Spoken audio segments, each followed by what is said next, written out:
এই ঠাকুরটা আমাদের শান্তিপুরের পঞ্চাননতলায় বজরংবলী পুজো করেছে। দেখো, প্রথমে টিভির যে স্ক্রিনটা থাকে সেটা চলে গেছে, ভিডিও করা হয়নি তখন। এই বাজনাটা সত্যি অসাধারণ। বাজনার আওয়াজটা শোনালে হয়তো কপিরাইট এসে যেতে পারে, এখন জানি না, আমি তাই দিলাম না। আমি নিজেই ভয়েস করে দিচ্ছি, ভিডিওটা তোমরা শুধু দেখো। এই যে ঢোলের মতন যে বাজনাটা বাজে, সত্যিই খুব ভালো লাগে। এই দেখো, ওই যে বড় বড় ড্রামের মতন যে বাজায়। এখন এটাতে কপিরাইট আসে কিনা আমার জানা নেই। আমি এর আগে একবার পোস্ট করেছিলাম, রাসের সময় এসেছিলো, সেটাতে কপিরাইট এসেছিলো বলে আমি এটা নিজেই ভয়েস করছি। এটাই হচ্ছে আমাদের শান্তিপুর। দুর্গা পুজো, কালী পুজো, রাস, জগদ্ধাত্রী, প্রত্যেকটা প্রসেশন এরকম বড় বড় প্রসেশন হয়।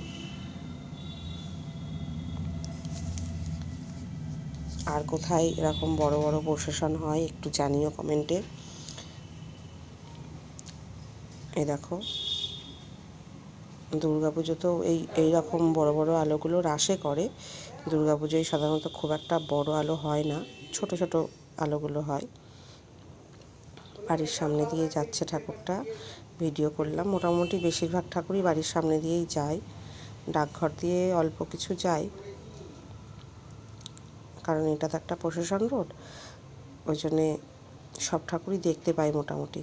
এই যে আমাদের বাইরে রোয়াকটাই লোকে বসে রয়েছে, বসার জায়গা আছে আমাদের বাড়ির বাইরেটাই, ওখানে বসে অনেক মানুষ ঠাকুর দেখে। এটা একদম সন্ধ্যের সময়ের ঠাকুরটা, আর একটু বেশি রাত হলে প্রচুর লোক হয়েছে বা হবেও। ভিডিওটা কালকে দিতে পারিনি, আজকে ভয়েস করে দিচ্ছি।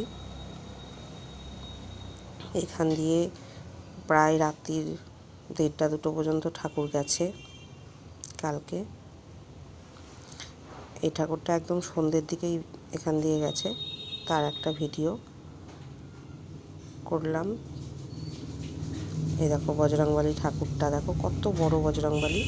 তোমরা বুঝতে পারছো কিনা জানি না, আমি তবু চেষ্টা করেছি যতটুকুনি বোঝানোর তোমাদের। আগে এখানে দেশবন্ধু ক্লাবে একটা বজরংবলী হতো, ওটা ছোট, বিকেলবেলায় ভাসান দিয়ে দিত।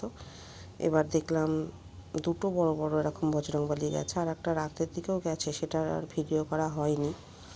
সব তো ভিডিও করা যায় না, এই একটা ঠাকুরেরই ভিডিও করেছি, আর আমাদের পাড়ার একটা ঠাকুরের ভিডিও করেছি।